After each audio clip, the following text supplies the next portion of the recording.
ನಮಸ್ಕಾರ ವೀಕ್ಷಕರೇ, ನೀವು ಕೇಳ್ತಾ ನೋಡ್ತಾ ಇರೋದು ವಿಶಾಲಪ್ರಭಾ ಡಿಜಿಟಲ್ ಮೀಡಿಯಾ ನ್ಯೂಸ್. ನಾನು ನಿಮ್ಮ ಈರಣ್ಣ ಸಣ್ಣಿ, ಪತ್ರಕರ್ತ.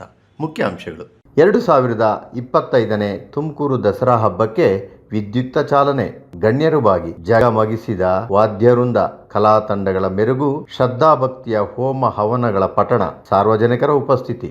ಸುದ್ದಿಯ ವಿವರ: ಈ ವರ್ಷದ 11 ದಿನಗಳ ವೈಭವ ದಸರಾ ಹಬ್ಬಕ್ಕೆ ಇಂದು ಮುಂಜಾನೆ ಅಮೃತ ಗಳಿಗೆಯಲ್ಲಿ ಗಂಗಾ ಗೋಪೂಜೆಯೊಂದಿಗೆ ಪ್ರಾರಂಭವಾಗಿ ಹೋಮ ಹವನ ಮಂತ್ರಪಠಣದೊಂದಿಗೆ ಶುಭಾರಂಭವಾಯಿತು. ಹೆಸರಾಂತ ಪುರೋಹಿತ ವರ್ಗದ ಹೋಮ ಹವನ ಪಠಣದೊಂದಿಗೆ ಅಪರ ಜಿಲ್ಲಾಧಿಕಾರಿ ಡಾಕ್ಟರ್ ತಿಪ್ಪೇಸ್ವಾಮಿ, ಜಿಲ್ಲಾ ಪಂಚಾಯತ್ನ ಮುಖ್ಯ ಕಾರ್ಯನಿರ್ವಹಣಾಧಿಕಾರಿ ಪ್ರಭು ಜಿ, ತುಮಕೂರು ತಾಲೂಕು ತಹಶೀಲ್ದಾರ್ ಶ್ರೀಮತಿ ರಾಜೇಶ್ವರಿ, ಜಿಲ್ಲಾ ಉಸ್ತುವಾರಿ ಸಚಿವರ ವಿಶೇಷ ಕರ್ತವ್ಯ ಅಧಿಕಾರಿ ಡಾಕ್ಟರ್ ನಾಗಣ್ಣ, ಜಿಲ್ಲಾ ಗ್ಯಾರಂಟಿ ಯೋಜನೆಗಳ ಅನುಷ್ಠಾನ ಸಮಿತಿಯ ಅಧ್ಯಕ್ಷ ಚಂದ್ರಶೇಖರ್ ಗೌಡ, ಕಾಂಗ್ರೆಸ್ ಮುಖಂಡ ವಾಲೇಚಂದ್ರಯ್ಯ ಮತ್ತಿತರರು ಪಾಲ್ಗೊಂಡರು.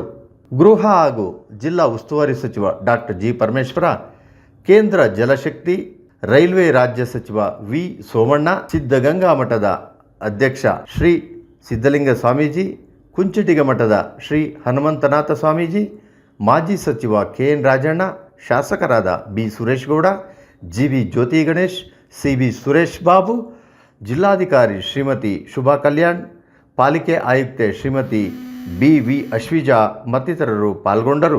ಧ್ವಜಾರೋಹಣ ನೆರವೇರಿಸಿದ ಗೃಹ ಸಚಿವ ಡಾಕ್ಟರ್ ಜಿ ಪರಮೇಶ್ವರ, ನಾಡದೇವತೆ ಚಾಮುಂಡೇಶ್ವರಿಗೆ ಪೂಜೆ ಸಲ್ಲಿಸಿ ಆಶೀರ್ವಾದ ಪಡೆದರು. ಈ ವೇಳೆ ನಾಡಿನ ವಿವಿಧ ಕಲಾ ತಂಡಗಳಿಂದ ಮೆರವಣಿಗೆ, ನೃತ್ಯ, ಜನರ ಗಮನ ಸೆಳೆಯಿತು. ಗಣಪತಿಯನ್ನು ಪ್ರಾರ್ಥನೆಯನ್ನು ಮಾಡಿಕೊಳ್ಳಿ. 11 ದಿವಸದ ಕಾರ್ಯಕ್ರಮಗಳು ಕೂಡ ನಿರ್ವಿಘ್ನವಾಗಿ ನೆರವೇರಲಿ ಅಂತ ಹೇಳಿ ವಿನಾಯಕನನ್ನ ಪ್ರಾರ್ಥನೆ